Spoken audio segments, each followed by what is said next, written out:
Todos creemos conocer nuestra propia mente. Pensamos que sabemos por qué nos enojamos, por qué recordamos lo que recordamos, por qué la gente hace lo que hace. Pero gran parte de lo que damos por hecho sobre la psicología humana no viene de ciencia real. Viene de películas, de frases que se repiten tanto que ya nadie las cuestiona, de terapeutas de redes sociales sin ninguna credencial, de cursos de superación personal que venden certeza donde en realidad hay debate científico serio. Hoy vamos a revisar 55 creencias sobre la mente y el comportamiento humano que casi todo el mundo da por ciertas, y que la psicología real, la que se publica en revistas científicas y se repite en distintos laboratorios, desmiente una por una. Mito número 1. Solo usamos el 10% del cerebro. Has escuchado esta frase toda tu vida, en películas de superhéroes con poderes mentales, en memes, en pláticas de superación personal que prometen desbloquear el 90% restante como si tu cabeza fuera una computadora con la mayoría de sus programas apagados. Suena lógico, porque el cerebro es tan complejo que parece imposible que lo usemos completo todo el tiempo, y porque la idea de tener un potencial oculto es emocionante. Pero entonces, ¿por qué una lesión en casi cualquier parte del cerebro, sin importar qué tan pequeña, puede causar daños graves y permanentes en el habla, el movimiento o la memoria? Si el 90% estuviera realmente inactivo, esas zonas dañadas no deberían importar tanto. La realidad, según explican neurólogos y clínicas como la Clínica Mayo, es que los estudios de imagen cerebral muestran actividad en prácticamente todas las regiones del cerebro a lo largo del día, incluso mientras duermes, procesando información, regulando órganos y manteniendo funciones básicas. No existe una reserva secreta de poder mental esperando ser activada con algún truco. Lo que sí existe es la posibilidad real de fortalecer conexiones específicas con práctica y aprendizaje, que es algo completamente distinto a usar más cerebro de golpe. Mito número 2. Los opuestos se atraen en el amor. Y por eso las mejores relaciones son entre personas totalmente distintas. Es el argumento perfecto para justificar por qué te gusta alguien completamente diferente a ti en gustos, ritmo de vida o forma de pensar, y hasta suena poético en una canción o una película romántica. Pero si eso fuera cierto de forma consistente, las relaciones entre personas muy diferentes deberían ser, en promedio, más estables y duraderas que las relaciones entre personas parecidas. La realidad es que la investigación en psicología de pareja muestra justo lo contrario. Las relaciones más satisfactorias y duraderas tienden a compartir valores fundamentales, hábitos de comunicación, ritmo de vida y niveles de energía similares entre ambas personas. Lo que sí atrae inicialmente, con fuerza, es la novedad de lo diferente, esa sensación de estar descubriendo un mundo distinto al tuyo. Pero esa emoción inicial no sostiene una relación a largo plazo por sí sola. Lo que la mantiene funcionando, año tras año, es la similitud en lo que realmente importa. Cómo manejan el conflicto cuando aparece, qué esperan del futuro juntos, y cómo se comunican bajo estrés cuando las cosas no salen como planearon. Mito número 3. Hay personas de cerebro izquierdo, lógicas y analíticas, y personas de cerebro derecho, creativas y emocionales, y cada quien nace inclinado hacia un lado. Este mito es tan popular, que hasta hay tests virales en Internet para saber cuál eres, con resultados que la gente comparte como si describieran su esencia. Suena razonable porque sí es cierto que el cerebro tiene dos hemisferios con algunas funciones ligeramente especializadas, como el lenguaje concentrado más en un lado en la mayoría de la gente. Pero si esta idea fuera real, deberíamos poder ver, con estudios de resonancia magnética, que la gente que se identifica como creativa usa consistentemente más un lado del cerebro en su actividad diaria, y que la gente lógica usa consistentemente el otro. Estudios de neuroimagen a gran escala, analizando miles de cerebros distintos, no han encontrado esa división marcada entre personas. Ambos hemisferios trabajan juntos constantemente en casi cualquier tarea que hagas, ya sea resolver una ecuación matemática, o pintar un cuadro completamente abstracto. La idea de personas de un solo hemisferio dominante es, según explican neurocientíficos, una simplificación atractiva que no corresponde a cómo funciona realmente un cerebro conectado como red. Saber esto no significa que no tengas fortalezas o preferencias personales, significa simplemente que no vienen de qué mitad de tu cerebro domina, sino de cómo tu cerebro completo se entrenó con el tiempo. Mito número 4. La gente muy inteligente no necesita estudiar, todo se le da fácil de forma natural, casi sin esfuerzo. Esta idea flota en el ambiente escolar desde niños, y hace sentir mal a cualquiera que tiene que esforzarse mucho para entender un tema, como si ese esfuerzo fuera prueba de que no es lo suficientemente inteligente. Parece lógico, si de verdad eres inteligente, ¿por qué tendrías que batallar tanto? Pero entonces, ¿por qué los estudiantes con mejores resultados académicos consistentes suelen ser precisamente los que más practican, repasan y se equivocan una y otra vez hasta dominar un tema? La investigación en psicología educativa muestra que el esfuerzo sostenido y las estrategias de estudio, como repasar espaciado en el tiempo y practicar activamente, predicen el desempeño académico mucho mejor que el puntaje aislado de un test de inteligencia. Hasta las personas consideradas más brillantes en su campo, desde científicos hasta músicos, describen años de práctica deliberada y frustración detrás de sus logros más admirados. La inteligencia natural ayuda a arrancar más rápido, pero sin esfuerzo sostenido casi nunca es suficiente para llegar lejos. La próxima vez que veas a alguien esforzarse mucho por entender algo, vale la pena recordar que ese esfuerzo visible no es señal de menos capacidad. Es exactamente el mecanismo que hace posible aprender de verdad. Mito número 5. Hacer varias cosas a la vez, el famoso multitasking, te hace más productivo porque aprovechas mejor cada minuto del día. Contestar mensajes mientras trabajas en un reporte, ver una serie mientras estudias, revisar redes sociales en juntas de trabajo, todo suena a que estás sacándole el máximo provecho al tiempo disponible.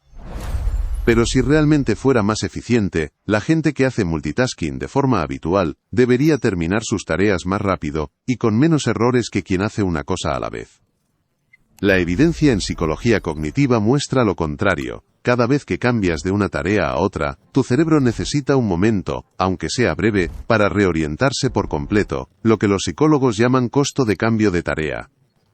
Ese costo, repetido decenas de veces en una sola hora de trabajo, hace que termines tardando más en total, y cometiendo significativamente más errores, que si hicieras cada cosa por separado, de principio a fin. Lo que sientes en el momento como estar siendo muy productivo, saltando de una ventana a otra, en realidad es fragmentación de atención disfrazada de eficiencia. Y el cerebro paga esa factura sin que lo notes de inmediato. Si de verdad quieres avanzar más rápido en tu día, la evidencia sugiere cerrar pestañas y notificaciones, no abrir más al mismo tiempo. Mito número 6. El dinero no da la felicidad, así que ganar más dinero no cambia absolutamente nada en tu bienestar emocional. Es una frase que consuela cuando las cosas económicas no van bien, y hasta suena sabia y espiritual. Pero si fuera completamente cierta, no debería existir ninguna relación medible entre el nivel de ingresos y el bienestar que la gente reporta sentir en encuestas grandes y serias. La investigación en economía de la felicidad muestra que sí existe una relación real. Tener más ingresos sí mejora el bienestar emocional de forma medible, especialmente cuando ese dinero adicional te permite cubrir necesidades básicas, reducir deudas y bajar el estrés financiero que vives día a día. Lo que la ciencia sí confirma, y ahí está el matiz importante, es que después de cierto punto, cuando ya vives con comodidad razonable, cada ingreso adicional deja de sumar tanta felicidad como sumaba al principio, cuando el dinero apenas alcanzaba.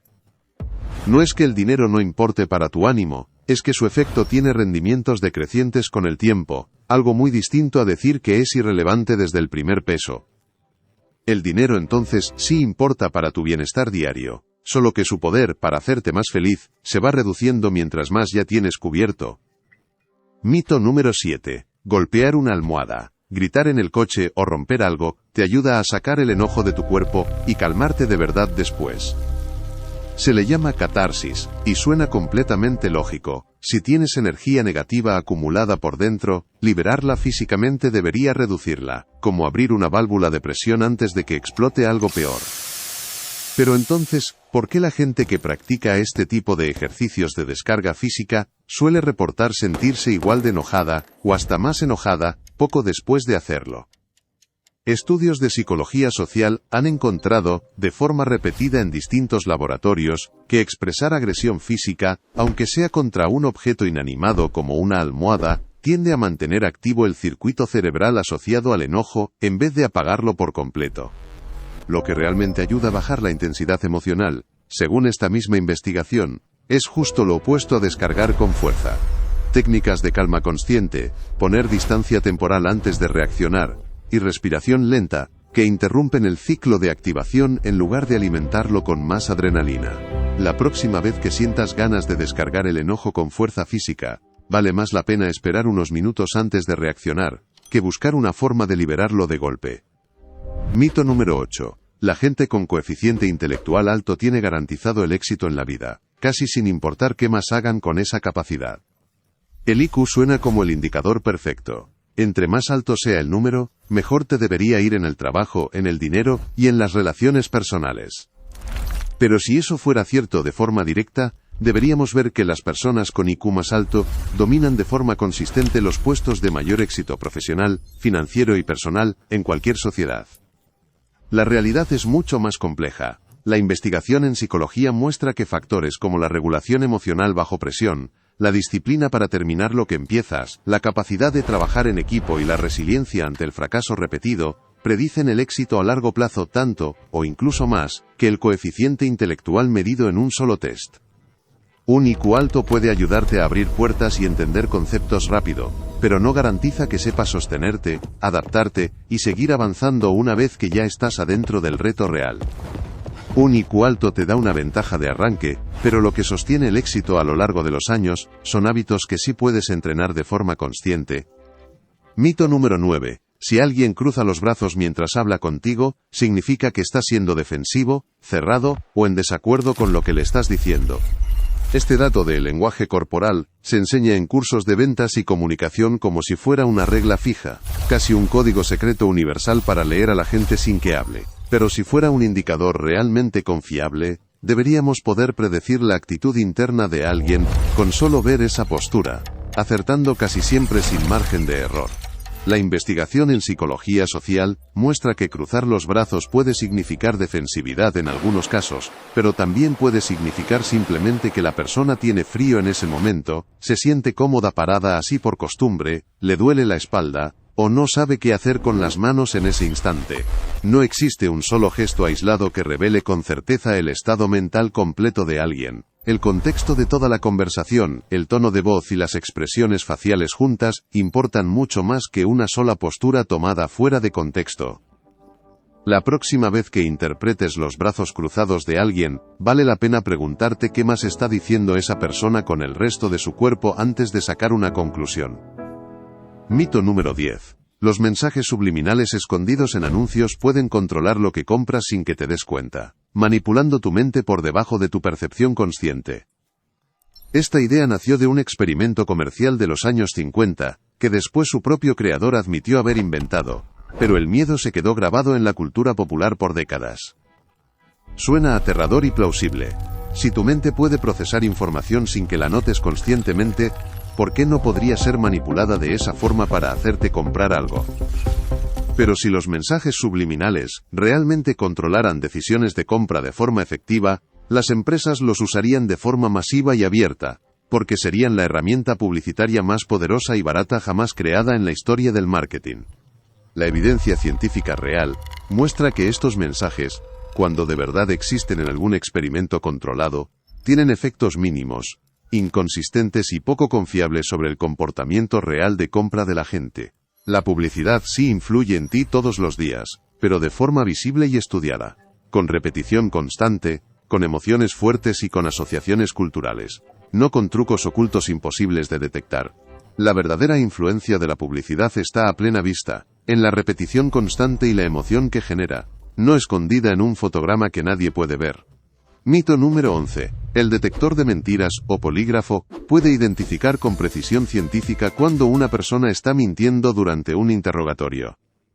Lo vemos en series y películas policíacas como si fuera una máquina infalible, casi mágica, que separa la verdad de la mentira con un simple trazo en papel.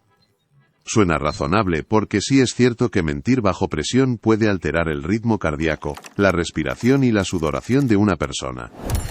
Pero si el polígrafo fuera realmente confiable para detectar mentiras de forma consistente, se usaría como prueba legal estándar y aceptada en todos los tribunales del mundo, sin ninguna controversia al respecto. La realidad es que asociaciones de psicología han señalado repetidamente que el polígrafo mide ansiedad y estrés fisiológico general, no la mentira en sí misma como fenómeno específico. Una persona completamente honesta pero muy nerviosa por naturaleza puede reprobar la prueba, y alguien entrenado para controlar conscientemente su respiración y su pulso puede pasarla incluso mintiendo con toda intención. Por esa razón, en la mayoría de los sistemas judiciales serios del mundo, sus resultados no se aceptan como prueba concluyente por sí solos, sino solo como una herramienta más entre muchas otras. Por eso, cuando escuches que alguien aprobó o reprobó un polígrafo, vale la pena recordar que esa máquina mide nervios, no honestidad. Mito número 12. Los recuerdos que alguien recupera durante terapia, incluso años después de haberlos olvidado por completo, son siempre exactos y confiables tal cual pasaron.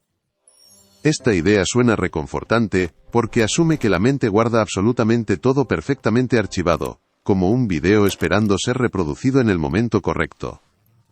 Pero si la memoria funcionara realmente así, dos personas que vivieron el mismo momento exacto deberían recordarlo de forma casi idéntica siempre, sin importar cuánto tiempo pase entre el evento y el recuerdo. Investigaciones en psicología de la memoria muestran que los recuerdos, especialmente los que se recuperan después de mucho tiempo o con técnicas terapéuticas sugestivas como la hipnosis o preguntas guiadas repetidas, pueden mezclarse con información recibida después del evento, con sugerencias externas involuntarias, o incluso con pura imaginación, sin que la persona lo note ni lo sienta falso en absoluto. Esto no significa que ningún recuerdo recuperado sea real, ni que deba descartarse siempre, significa que ninguno debería tratarse automáticamente como prueba sólida sin evidencia adicional independiente que lo respalde. Esto no significa desconfiar de cada recuerdo que alguien comparte, significa tratar los recuerdos recuperados con el mismo cuidado que cualquier otra evidencia que necesita respaldo adicional. Mito número 13. Los antidepresivos cambian tu personalidad por completo, te convierten en otra persona distinta a quien eras antes. Es un miedo muy común entre quienes consideran empezar un tratamiento, y hasta cierto punto es entendible. Si un medicamento afecta la química de tu cerebro, suena lógico pensar que también cambiaría de raíz quién eres como persona. Pero si eso fuera cierto de forma general y consistente, deberíamos ver reportes masivos de cambios drásticos de personalidad en la mayoría de las personas que los toman bajo supervisión médica adecuada. Según explican organizaciones médicas como la Clínica Mayo, lo que buscan estos tratamientos cuando están bien indicados y ajustados a cada persona, es reducir síntomas específicos como la tristeza extrema, la ansiedad paralizante, o la falta total de energía, para que la persona pueda funcionar de forma más parecida a como era antes de que la enfermedad apareciera, no para transformarla en alguien completamente distinto. Si alguien siente que ya no es el mismo al tomarlo, suele ser una señal clara de que la dosis o el tipo de tratamiento necesita ajustarse, y vale mucho la pena hablarlo abiertamente con quien lo recetó, en lugar de suspenderlo por cuenta propia. Mito número 14. Ser introvertido es exactamente lo mismo que ser tímido. Y ser extrovertido es exactamente lo mismo que tener confianza plena en ti mismo. Estas palabras se usan como sinónimos todo el tiempo en conversaciones cotidianas. Pero si fueran lo mismo, todos los introvertidos deberían sentir miedo o incomodidad al hablar en público sin excepción, y todos los extrovertidos deberían sentirse siempre completamente seguros de sí mismos en cualquier situación. La psicología de la personalidad distingue estos conceptos con bastante claridad. Introversión y extroversión describen principalmente de dónde sacas energía mental, si de pasar tiempo a solas o de la interacción social activa con otros, mientras que la timidez es un miedo específico al juicio social ajeno, y la confianza es una evaluación interna de tu propia capacidad para enfrentar retos. Puedes perfectamente ser introvertido y sentirte completamente seguro de ti mismo al hablar frente a una multitud, o ser extrovertido, disfrutar la fiesta, y sentir mucha ansiedad social por dentro sin que se note desde afuera. Son ejes casi independientes de la personalidad humana, no la misma cosa con dos nombres distintos. Conocer esta diferencia ayuda a dejar de usar ambas palabras como sinónimos, y a entender mejor tanto a los demás como a ti mismo. Mito número 15. Pensar en positivo, sin ningún tipo de tratamiento médico de por medio, puede curar enfermedades físicas graves, solo con la fuerza de la actitud mental. Esta idea, popularizada por muchos libros de autoayuda, y algunas figuras de redes sociales, suena empoderadora, tú tendrías el control total sobre tu salud, con solo cambiar tu forma de pensar. Pero si fuera cierto de esa manera absoluta, deberíamos ver que los pacientes con actitud más optimista se curan de enfermedades graves, en tasas dramáticamente distintas a quienes no tienen esa actitud, incluso cuando ambos grupos reciben exactamente el mismo tratamiento médico o ninguno en absoluto. La evidencia real muestra algo mucho más matizado. Una actitud positiva sí puede ayudar a sobrellevar mejor emocionalmente un tratamiento difícil y mejorar notablemente la calidad de vida durante el proceso. Pero organizaciones médicas serias son claras en que esa actitud no sustituye ni garantiza por sí sola la cura de una enfermedad física real. Confundir estas dos cosas puede llevar, en los casos más graves, a que alguien retrase un tratamiento verdaderamente necesario esperando que el pensamiento positivo baste solo para resolverlo todo. Una actitud positiva es un aliado real durante un tratamiento, pero nunca debería ser el único plan frente a una enfermedad seria. Mito número 16. Bajo hipnosis, cualquier persona puede ser obligada a hacer cosas completamente en contra de su voluntad, incluso acciones que normalmente rechazaría sin dudarlo. Los espectáculos de hipnosis en televisión y escenarios en vivo alimentan mucho esta idea, mostrando a gente actuando como animales o revelando secretos personales frente a un público entero. Suena convincente porque, en el momento, la persona parece perder el control por completo sobre sus propias acciones. Pero si la hipnosis realmente anulara la voluntad de esa forma, cualquier persona hipnotizada debería obedecer cualquier orden que se le dé, sin excepción alguna, incluso órdenes que van directamente contra sus valores más profundos y personales. La psicología clínica explica que la hipnosis es en realidad un estado de atención muy enfocada y sugestión aumentada, no un estado de control mental total sobre otra persona. Quien está hipnotizado sigue consciente de lo que ocurre a su alrededor, y en general, no hará nada que considere moralmente inaceptable si estuviera completamente despierto. Lo que ves en esos espectáculos es más bien una combinación cuidadosa de sugestión, presión social del ambiente, y selección previa de participantes que ya están dispuestos a colaborar activamente con el show. La próxima vez que veas un show de hipnosis, vale la pena verlo como lo que realmente es: sugestión y actuación cuidadosamente dirigidas, no control mental absoluto. Mito número 17. Cada persona tiene un estilo de aprendizaje fijo desde que nace, ya sea visual, auditivo o kinestésico, y aprende objetivamente mejor cuando la enseñanza se adapta exactamente a ese estilo particular. Esta idea está tan extendida que hasta escuelas y capacitaciones laborales diseñan materiales completos basados en ella. Suena lógico porque si notas preferencias personales al estudiar, como que te gusta más ver un video que leer un texto largo. Pero si esto fuera cierto de forma medible, los estudiantes deberían obtener resultados de aprendizaje claramente mejores cuando reciben información en su estilo preferido comparado con recibirla en cualquier otro formato distinto. Numerosos estudios diseñados específicamente para poner a prueba esta idea comparando resultados reales de aprendizaje, no han encontrado esa ventaja marcada y consistente que la teoría predice. Lo que sí mejora el aprendizaje de forma comprobada, según toda esta evidencia, es usar el formato que mejor se adapta al tipo de contenido en sí mismo, no al supuesto estilo fijo de cada persona. Diagramas para relaciones espaciales complejas, texto claro para conceptos secuenciales, y práctica activa repetida para habilidades motoras concretas. Esto no significa que tus preferencias personales al estudiar no importen en nada, significa que el contenido en sí, más que tu supuesto estilo fijo, debería guiar cómo lo aprendes. Mito número 18. La esquizofrenia es exactamente lo mismo que tener personalidad múltiple, es decir, tener varias personas distintas viviendo dentro de una sola cabeza. Es uno de los errores más comunes sobre salud mental, alimentado constantemente por el mal uso de la palabra esquizofrénico en el lenguaje cotidiano para describir simples contradicciones o cambios de opinión de alguien.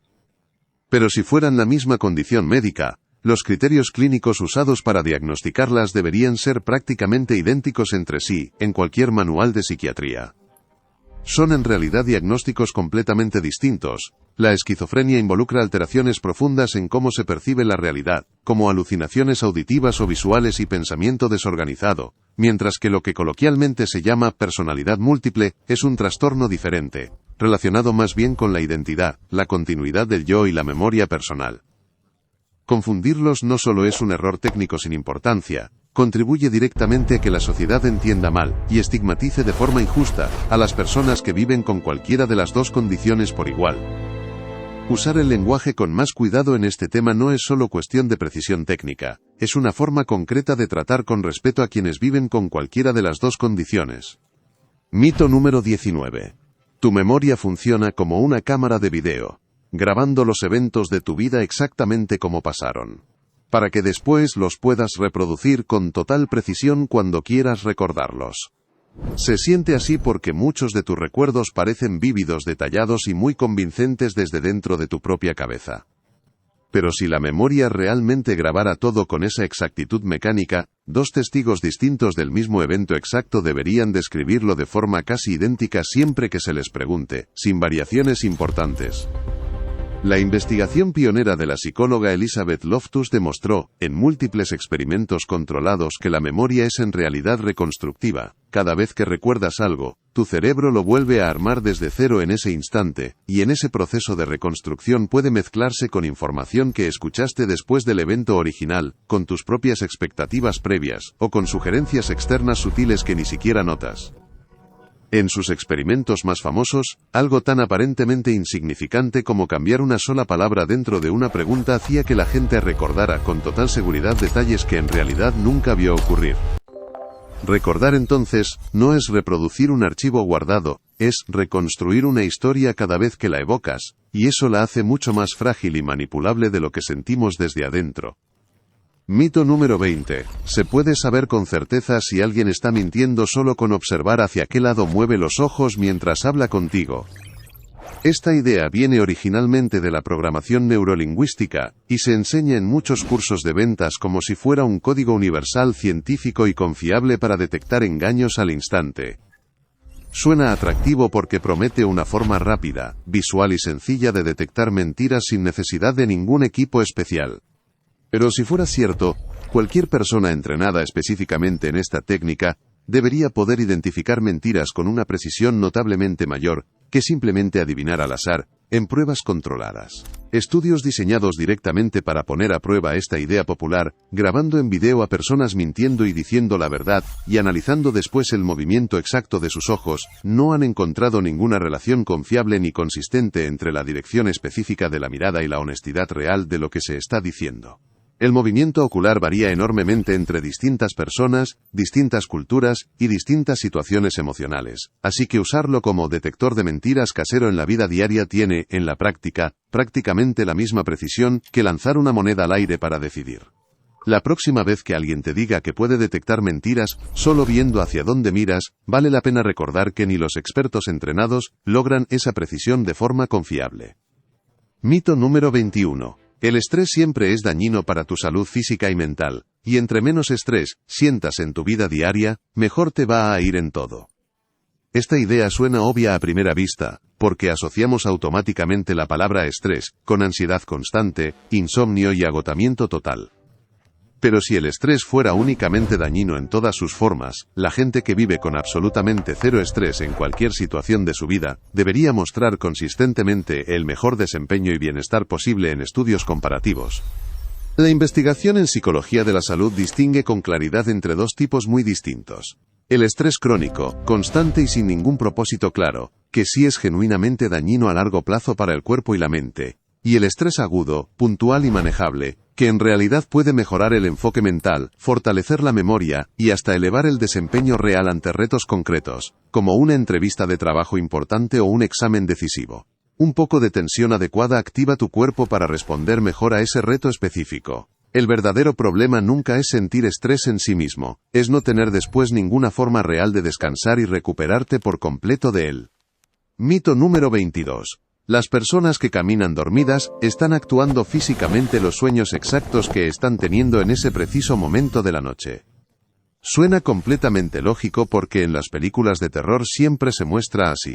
Alguien profundamente dormido, viviendo su pesadilla mientras camina por la casa con los ojos cerrados. Pero si eso fuera cierto, el sonambulismo debería ocurrir principalmente durante la fase de sueño donde soñamos de forma más vívida y narrativa, que es como la mayoría de la gente asume que funciona. La medicina especializada del sueño explica justo lo contrario a esta creencia popular. El sonambulismo ocurre típicamente en fases de sueño muy profundo, sin ensoñación activa alguna, y no durante la fase donde realmente ocurren los sueños con historia y contenido narrativo. La persona no está actuando mentalmente una historia completa que está soñando en ese momento. Su cuerpo simplemente se activa de forma parcial mientras el cerebro sigue mayormente dormido, una desconexión temporal entre el control motor del cuerpo y la consciencia plena, no una película interna que se está representando físicamente hacia afuera. Entender esto también ayuda a saber qué hacer si ves a alguien caminando dormido. Guiarlo con calma de regreso a la cama, sin intentar despertarlo de golpe. Mito número 23. La luna llena provoca que la gente se comporte de forma más errática, agresiva o emocionalmente inestable durante esas noches específicas del mes. Esta creencia tiene varios siglos de antigüedad, y hasta hospitales y estaciones de policía la mencionan de forma casual entre turnos, como si fuera un hecho ya comprobado y aceptado por todos. Pero si la luna llena realmente alterara el comportamiento humano de forma medible, deberíamos ver, en los registros oficiales de hospitales y policías, picos claros y consistentes de incidentes específicamente durante esas noches, comparado con cualquier otra noche normal del mes. Análisis de enormes cantidades de datos hospitalarios y policiales reales, revisados una y otra vez a lo largo de varias décadas por distintos equipos de investigación independientes, no han encontrado ese patrón esperado en ningún lado. Lo que sí existe, y explica por qué la creencia persiste con tanta fuerza, es un sesgo de memoria muy humano. Cuando algo extraño o violento pasa justo en una noche de luna llena, lo recordamos con claridad y lo conectamos mentalmente. Cuando exactamente lo mismo pasa cualquier otra noche del mes, simplemente no lo asociamos con nada especial y se nos olvida rápido. La próxima vez que alguien mencione la luna llena como explicación de una noche extraña, vale la pena recordar que la memoria selectiva explica mucho más que el cielo. Mito número 24. La gente con baja autoestima es más propensa a volverse violenta o agresiva con quienes la rodean.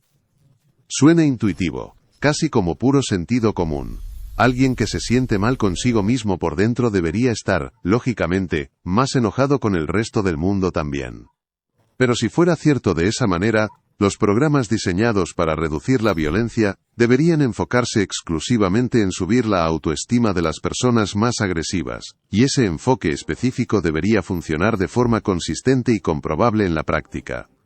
La investigación en psicología social muestra un patrón bastante distinto al esperado. Quienes más agreden a otros suelen tener, en realidad, una autoestima alta pero inestable. Una imagen inflada de sí mismos, que se siente amenazada con facilidad ante cualquier crítica, desaire o falta de respeto percibido, real o imaginado. La violencia, en muchos de los casos estudiados, no viene de sentirse poco valioso por dentro, viene más bien de sentirse superior a los demás, y no tolerar en absoluto que alguien se atreva a cuestionar esa imagen inflada frente a otros. Entender esta diferencia importa porque subir la autoestima de alguien agresivo, sin trabajar también la forma en que maneja la crítica, puede incluso empeorar el problema en lugar de resolverlo. Mito número 25. La inteligencia emocional siempre es más importante que el coeficiente intelectual para lograr el éxito en cualquier área de tu vida. Este mito nació originalmente como una reacción directa al mito del IQ todopoderoso, y se volvió tan popular en libros y conferencias que terminó exagerándose exactamente en la dirección contraria. Pero si la inteligencia emocional garantizara el éxito completamente por sí sola, deberíamos ver que las personas con más habilidades emocionales desarrolladas superan de forma sistemática a las demás en absolutamente cualquier campo profesional, sin ninguna excepción relevante. La evidencia real y más cuidadosa muestra que ambas capacidades interactúan constantemente entre sí. La inteligencia emocional ayuda enormemente en liderazgo de equipos, trabajo colaborativo y manejo saludable del estrés cotidiano. Pero en tareas que exigen razonamiento técnico complejo y abstracto, la capacidad cognitiva medida sigue siendo un predictor sólido y fuerte del desempeño real.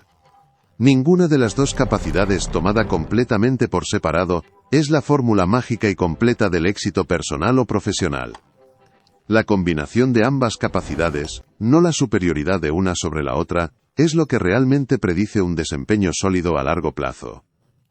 Desarrollar solo una de las dos, ignorando por completo la otra, deja siempre un punto ciego que tarde o temprano se nota en el trabajo o en las relaciones cercanas. Mito número 26. El orden en que naciste dentro de tu familia, ser el hermano mayor, el de en medio o el menor, define tu personalidad adulta de forma marcada y bastante predecible. La idea del hermano mayor líder y responsable, o el menor consentido y rebelde, está profundamente arraigada en la cultura popular y en conversaciones familiares casuales. Pero si el orden de nacimiento determinara la personalidad con tanta fuerza como se asume, estudios serios con miles de familias distintas deberían mostrar diferencias claras, medibles y consistentes entre hermanos según su posición específica en la familia. Investigaciones a gran escala, hechas con miles de participantes provenientes de familias completamente distintas entre sí, han encontrado que el efecto real del orden de nacimiento sobre rasgos de personalidad medidos con pruebas validadas es prácticamente insignificante. Mucho menor de lo que la cultura popular y las anécdotas familiares sugieren con tanta confianza. Las diferencias reales entre hermanos de una misma familia, sí existen por supuesto, pero se explican mucho mejor por experiencias individuales únicas de cada quien, amistades distintas y circunstancias de vida particulares, que por la simple posición numérica en la lista de nacimientos. Si buscas entender por qué eres como eres, probablemente tenga más sentido mirar tus experiencias particulares que tu lugar exacto entre tus hermanos. Mito número 27. La forma en que escribes a mano, el tamaño de tus letras, la inclinación del trazo o la presión del lápiz, revela rasgos profundos y ocultos de tu personalidad real. La grafología se ha usado incluso en procesos formales de selección de personal en algunos países, como si fuera una herramienta científica confiable de evaluación. Suena plausible porque escribir a mano sí requiere coordinación motora fina y desarrolla un estilo bastante personal con el tiempo. Pero si la grafología fuera un indicador real y confiable de personalidad, dos grafólogos distintos analizando exactamente la misma muestra de letra deberían llegar a conclusiones muy similares entre sí sobre quién la escribió. Cuando se ha puesto a prueba de forma controlada y rigurosa, comparando los análisis de distintos grafólogos profesionales sobre las mismas muestras exactas de escritura, los resultados no son consistentes entre ellos ni se correlacionan de forma significativa con pruebas de personalidad validadas científicamente y aplicadas a las mismas personas. Asociaciones serias de psicología la clasifican directamente como pseudociencia. Tu letra puede decir bastante sobre cómo te enseñaron a escribir de niño, pero muy poco, o prácticamente nada confiable, sobre quién eres realmente como persona. Si alguna vez te evaluaron o te describieron con base en tu letra, vale la pena tomar esa lectura con bastante escepticismo. Mito número 28. Los sueños tienen significados fijos y completamente universales. Por ejemplo, soñar con que se te caen los dientes siempre significa exactamente lo mismo para cualquier persona en cualquier parte del mundo. Los libros populares de diccionarios de sueños venden esta idea desde hace varias generaciones, con listas fijas de símbolos y significados. Pero si los símbolos oníricos fueran realmente universales, personas de culturas completamente distintas, con historias de vida totalmente diferentes, deberían interpretar el mismo sueño exacto de la misma forma sin variación. La psicología del sueño moderna explica que el contenido específico de los sueños está profundamente conectado con las experiencias personales, las preocupaciones actuales y el contexto cultural particular de cada persona, no con un catálogo fijo y universal de símbolos aplicable a todos por igual. Soñar con que se te caen los dientes puede reflejar ansiedad sobre tu apariencia física en una persona, y preocupación por decir algo incorrecto en un momento importante en otra persona completamente distinta. El significado real de un sueño, si es que existe alguno concreto, se construye desde la vida particular de quien sueña, no se extrae de una tabla genérica igual para todo el mundo. Esto no significa que los sueños no tengan ningún significado, significa que ese significado hay que buscarlo en tu propia vida, no en un libro genérico compartido por millones de personas distintas. Mito número 29. El suicidio siempre ocurre de forma completamente repentina, sin absolutamente ninguna señal de advertencia previa que alguien pudiera haber notado a tiempo. Esta creencia hace que la gente sienta que no había nada que pudiera haberse hecho antes, y por lo tanto que tampoco hay nada útil que hacer en el futuro para prevenirlo en otras personas. Pero si eso fuera completamente cierto, no deberían existir patrones identificables en absoluto, que ayuden a prevenir crisis futuras antes de que ocurran, algo que contradice la experiencia clínica documentada. Organizaciones de salud mental explican, basadas en muchos casos estudiados a fondo, que en la gran mayoría de las situaciones documentadas sí existieron señales previas reconocibles. Cambios notorios de comportamiento, expresiones repetidas de desesperanza profunda, aislamiento social repentino, o comentarios directos sobre no querer seguir viviendo que a veces se minimizan o ignoran. Reconocer estas señales con atención no garantiza prevenir absolutamente cada caso posible, pero sí abre una puerta real para intervenir a tiempo con ayuda profesional. Si tú o alguien que conoces está pasando por algo así, hablar con una línea de ayuda especializada, o con un profesional de salud mental puede hacer una diferencia genuinamente real en ese momento. Mito número 30. Hablar abiertamente sobre el suicidio con alguien que está sufriendo emocionalmente le mete la idea en la cabeza, y puede empujarlo directamente a intentarlo. Por miedo profundo a este mito específico, mucha gente evita el tema por completo, incluso cuando ve señales bastante claras de que alguien cercano está en crisis. Pero si preguntar directamente aumentara el riesgo real, los programas de prevención que entrenan a la gente para preguntar abiertamente sobre el tema, deberían mostrar consistentemente peores resultados que simplemente evitar mencionarlo del todo. La evidencia acumulada en salud mental muestra justo lo contrario a este miedo tan extendido. Preguntar de forma directa, calmada y sin juicio, no aumenta el riesgo en absoluto, y con bastante frecuencia ayuda a que la persona en crisis se sienta menos sola y más dispuesta a aceptar buscar ayuda profesional. El silencio incómodo, no la conversación honesta y cuidadosa, es lo que suele aislar mucho más a alguien que ya está sufriendo en secreto, sin saber a quién acudir. Si alguien cercano a ti está pasando por un momento así, preguntar con calma y sin juicio suele ayudar mucho más que quedarse en silencio por miedo a decir algo incorrecto.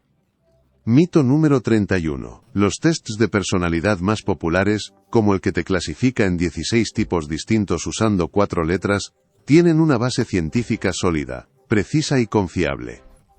Millones de empresas y personas alrededor del mundo los usan hoy para tomar decisiones importantes de contratación y desarrollo. Suena confiable porque las preguntas del test parecen muy específicas, detalladas y bien pensadas. Pero si fuera realmente científico y preciso, la misma persona debería obtener el mismo resultado exacto al repetir el test unas semanas después, de forma consistente y estable a lo largo del tiempo.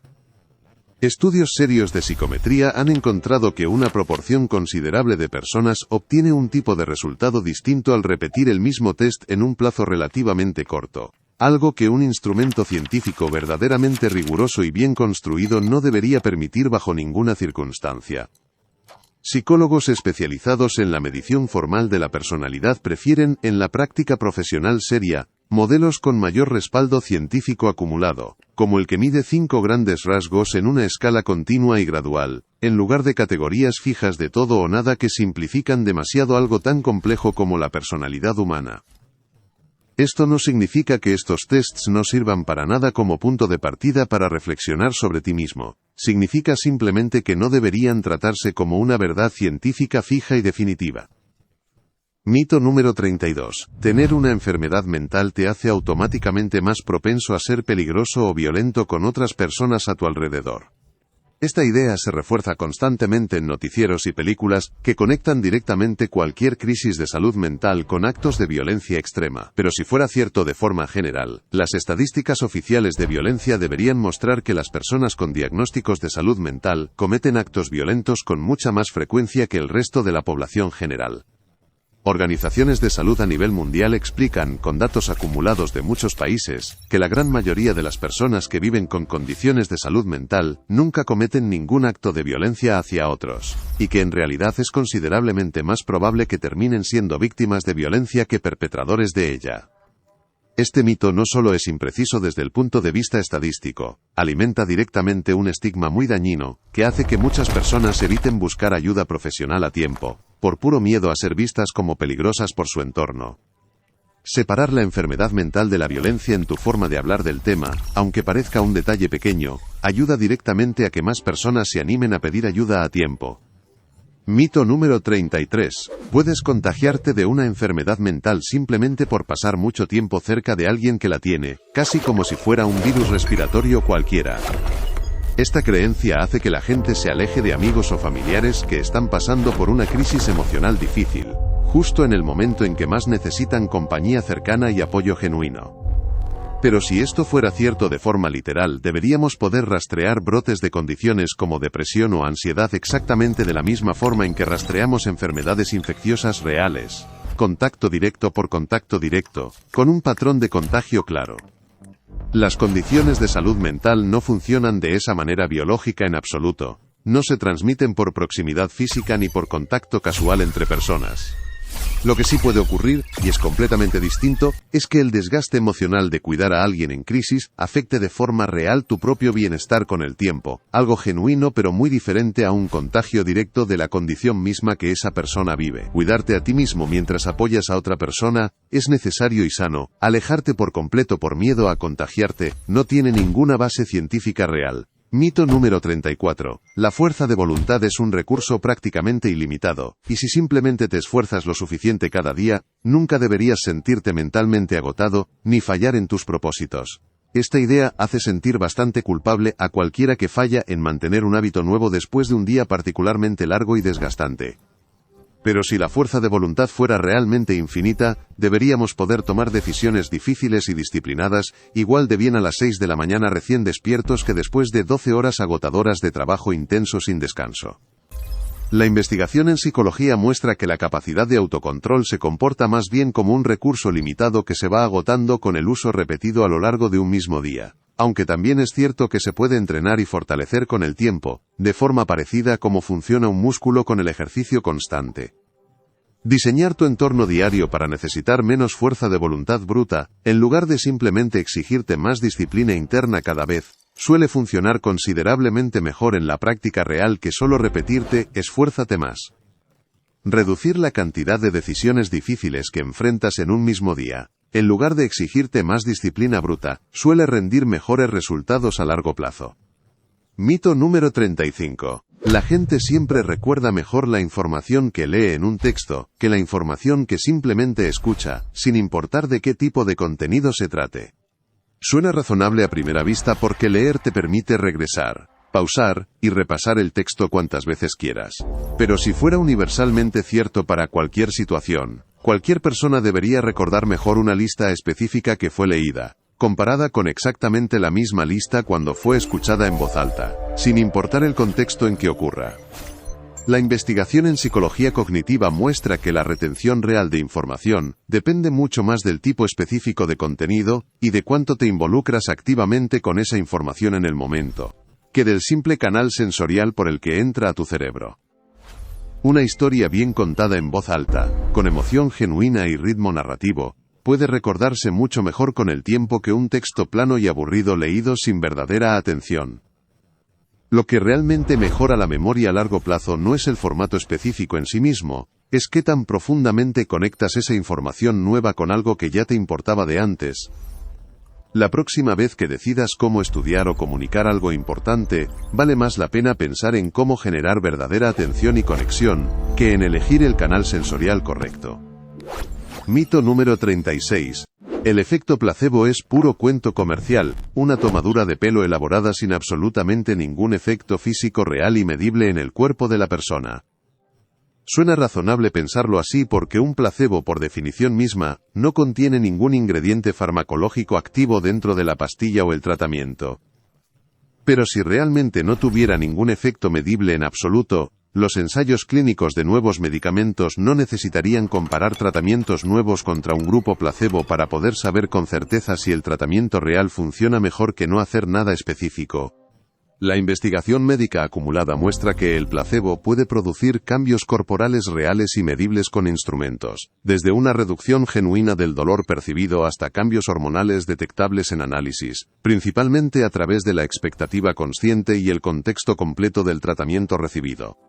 Esto no significa en absoluto que el placebo cure por sí solo enfermedades físicas graves y objetivas, significa más bien que la mente y el cuerpo están mucho más conectados fisiológicamente de lo que solemos asumir en la vida diaria, y que decir solo está en tu cabeza no es tan despectivo ni vacío como suena a primera oída, porque lo que pasa dentro de tu cabeza también termina pasando de forma medible dentro de tu cuerpo entero. Mito número 37. Los bebés que lloran mucho durante sus primeros meses de vida se convierten casi de forma automática y garantizada en adultos notablemente más ansiosos años después. Esta idea pone muchísima presión innecesaria sobre padres primerizos que sienten que cada episodio de llanto es una señal de daño psicológico permanente que están causando sin querer. Pero si esto fuera una relación directa, fuerte y confiable, deberíamos poder predecir con bastante precisión la ansiedad en la vida adulta simplemente revisando registros detallados de llanto durante la infancia temprana. La psicología del desarrollo muestra, con evidencia acumulada de muchos estudios longitudinales, que la personalidad adulta se forma a partir de una combinación muy amplia y compleja de factores a lo largo de toda la infancia y la adolescencia, y no de un solo periodo aislado de los primeros meses de vida. Un bebé puede llorar mucho simplemente por temperamento innato, cólicos digestivos comunes, o pura comunicación normal de necesidades básicas, sin que eso determine de ninguna forma directa su salud emocional muchos años después.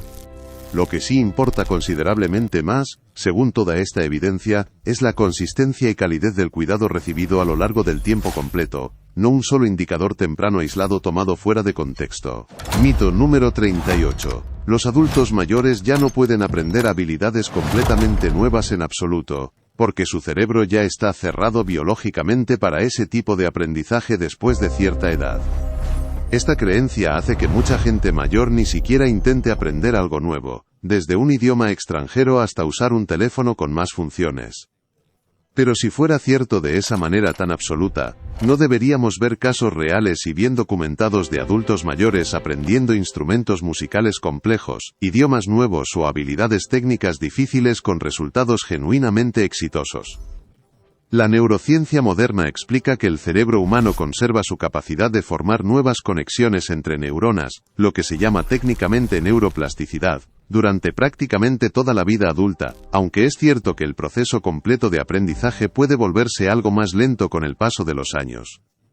La velocidad del aprendizaje cambia con la edad, pero la capacidad fundamental de aprender no desaparece por completo como se asume popularmente. De hecho, mantenerse aprendiendo cosas genuinamente nuevas de forma activa durante la edad adulta, se asocia consistentemente con mejor salud cognitiva a largo plazo, justo lo contrario de la idea de que ya no vale la pena ni intentarlo, a cierta edad. Mito número 39. Existe una conexión directa y comprobada entre la genialidad intelectual y la locura, y la gente más brillante casi siempre está, un poco loca por dentro.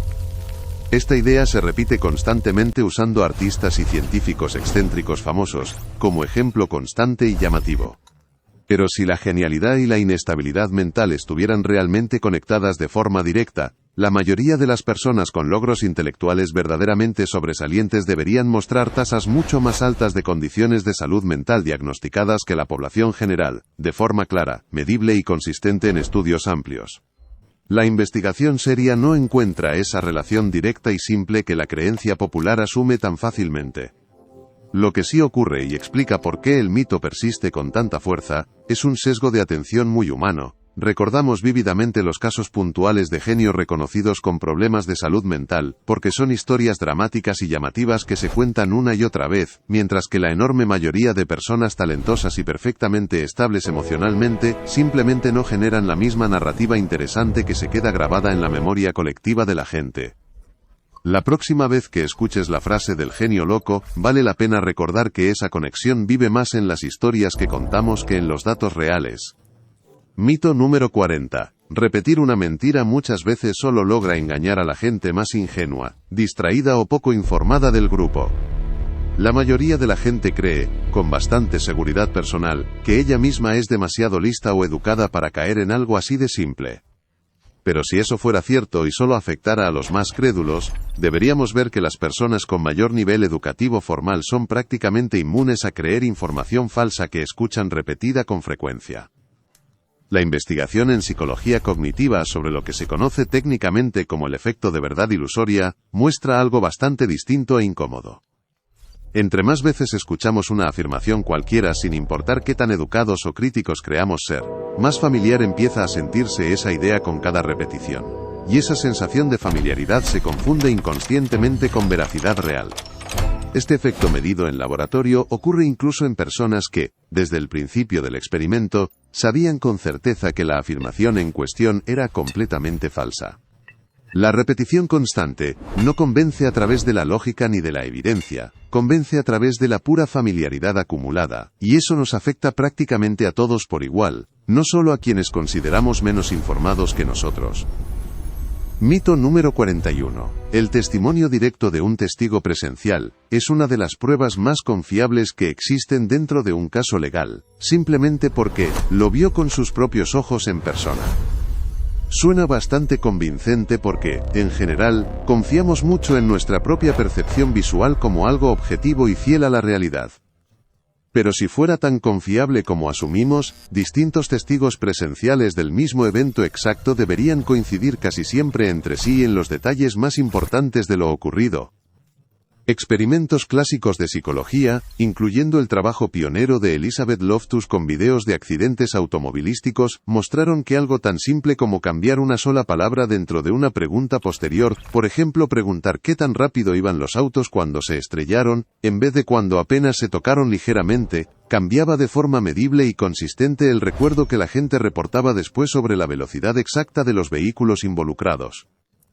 La memoria humana, sometida a presión, estrés emocional y preguntas formuladas de forma sugestiva, resulta ser mucho más maleable y moldeable de lo que confiamos intuitivamente, razón concreta por la cual hoy existen protocolos policiales especiales diseñados para entrevistar testigos con mucho más cuidado metodológico que antes.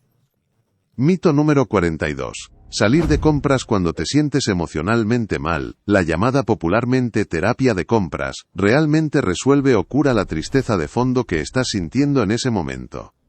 Se siente genuinamente bien mientras lo haces, y por eso mucha gente lo repite una y otra vez como estrategia principal para sentirse mejor. Pero si realmente resolviera el problema emocional de raíz, ese alivio debería durar bastante más tiempo del que dura el momento específico de la compra en sí misma.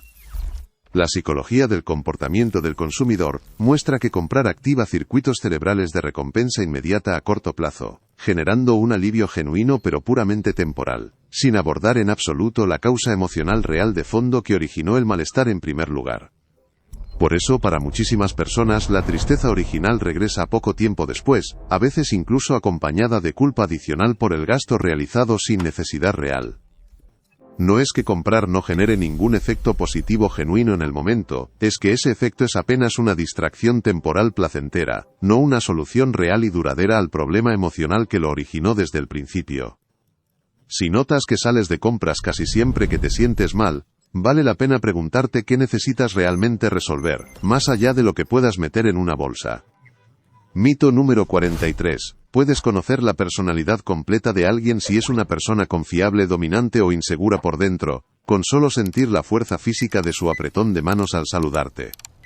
Esta idea se enseña incluso en algunos cursos formales de negocios, como si fuera una regla segura y confiable para leer a las personas de forma instantánea. Suena lógico porque un saludo firme se asocia culturalmente, desde hace mucho tiempo, con seguridad personal y carácter fuerte. Pero si fuera un indicador realmente confiable de la personalidad completa de alguien, la fuerza específica del apretón debería correlacionar de forma consistente y medible con rasgos psicológicos evaluados mediante pruebas de personalidad validadas científicamente. La investigación disponible muestra una relación mucho más débil y limitada de lo que popularmente se asume. La fuerza de un apretón de manos puede reflejar simplemente fuerza física natural, costumbre cultural aprendida, o solamente la forma en que a esa persona le enseñaron a saludar de niño, no un mapa completo y confiable de quién es por dentro como persona. Reducir toda la personalidad de un ser humano complejo a apenas 3 segundos de contacto físico inicial es, en el mejor de los casos posibles, una simplificación bastante exagerada de la realidad. Mito número 44. Forzar una sonrisa cuando genuinamente no tienes ganas de sonreír no tiene absolutamente ningún efecto real sobre tu estado de ánimo interno, es pura actuación externa, sin ninguna consecuencia interna real. Este mito en particular es interesante porque, durante muchos años, la ciencia psicológica pensó exactamente lo contrario, que sonreír, aunque fuera de forma forzada y consciente, mejoraba el humor de la persona de forma medible en laboratorio, un fenómeno conocido como retroalimentación facial de las emociones. Pero cuando muchos laboratorios distintos alrededor del mundo intentaron repetir ese experimento clásico original de forma más rigurosa y a mayor escala, con más participantes y mejor control experimental, los resultados no siempre se repitieron con la misma fuerza que en el estudio original. Lo que esto revela con honestidad, no es que sonreír no importe absolutamente en nada para tu ánimo, sino que la relación real entre expresión facial y emoción interna es bastante más compleja y variable entre distintas personas de lo que un solo estudio original, por famoso que fuera, llegó a sugerir con tanta confianza.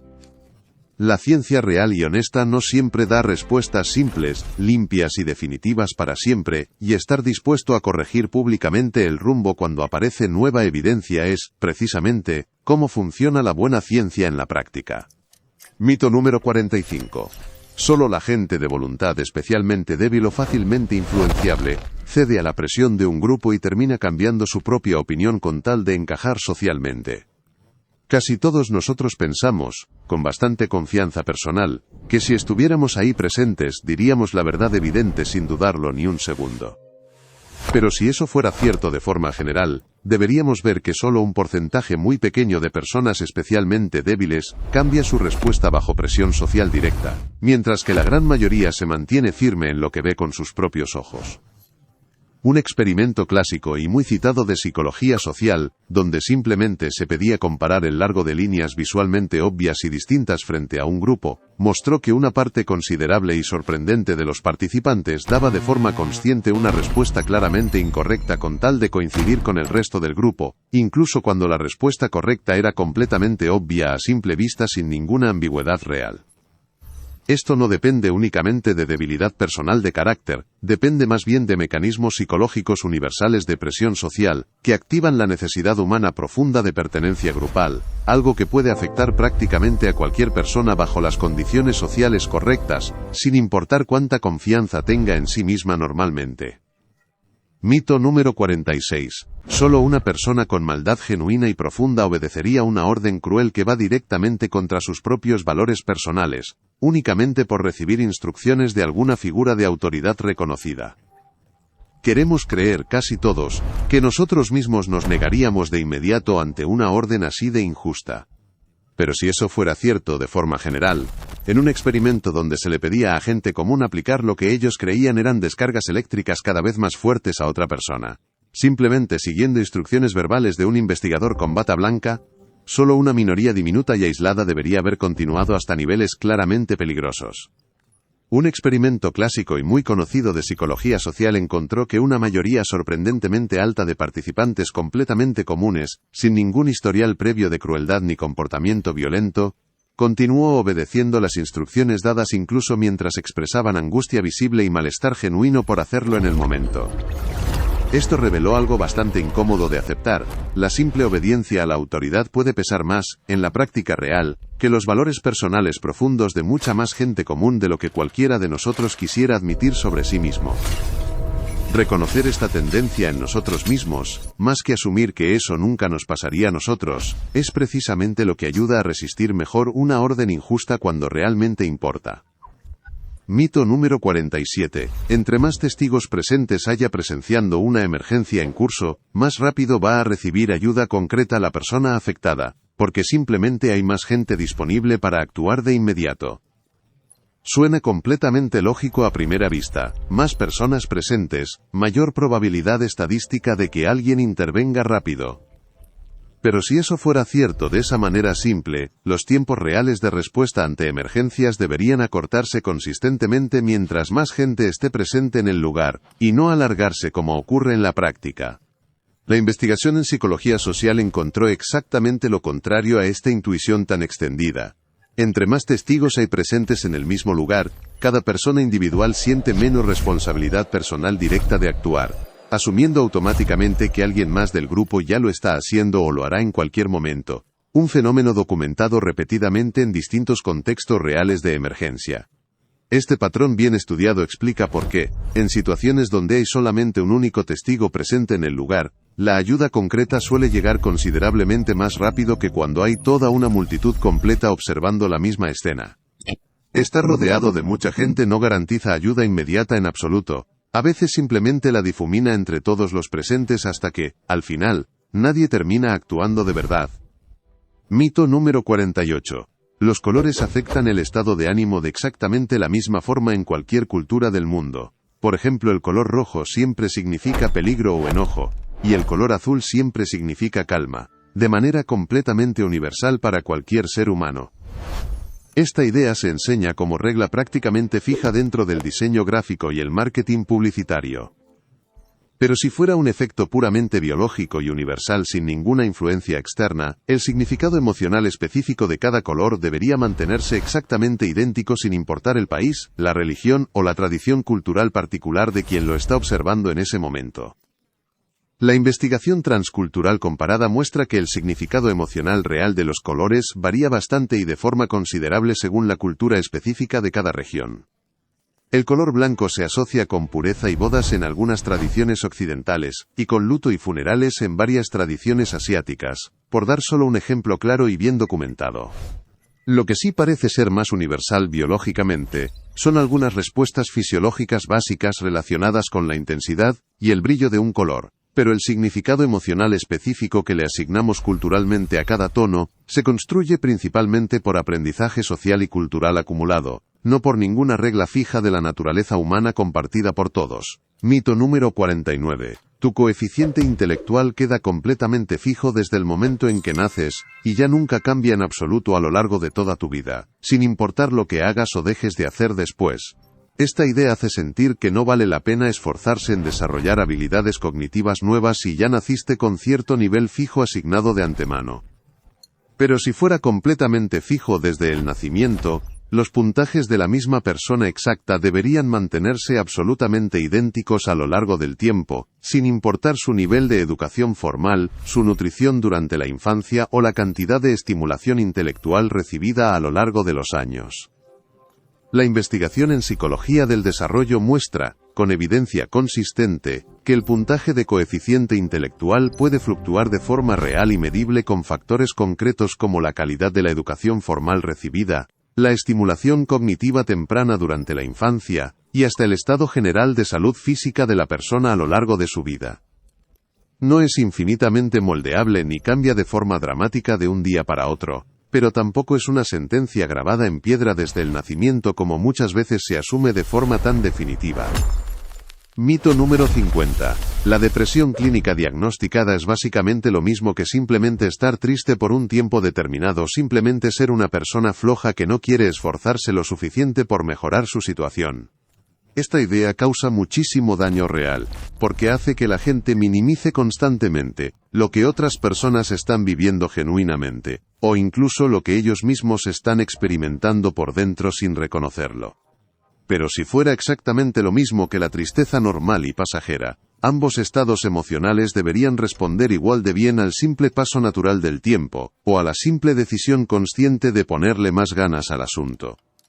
Organizaciones de salud a nivel mundial son bastante claras al respecto. La depresión clínica diagnosticada es una condición médica real y objetiva, con cambios medibles y consistentes en los patrones de sueño, los niveles de energía diaria, la capacidad de concentración y el funcionamiento general en la vida cotidiana, que frecuentemente no mejora solo con voluntad personal o el simple paso del tiempo, sino que requiere apoyo profesional especializado y sostenido.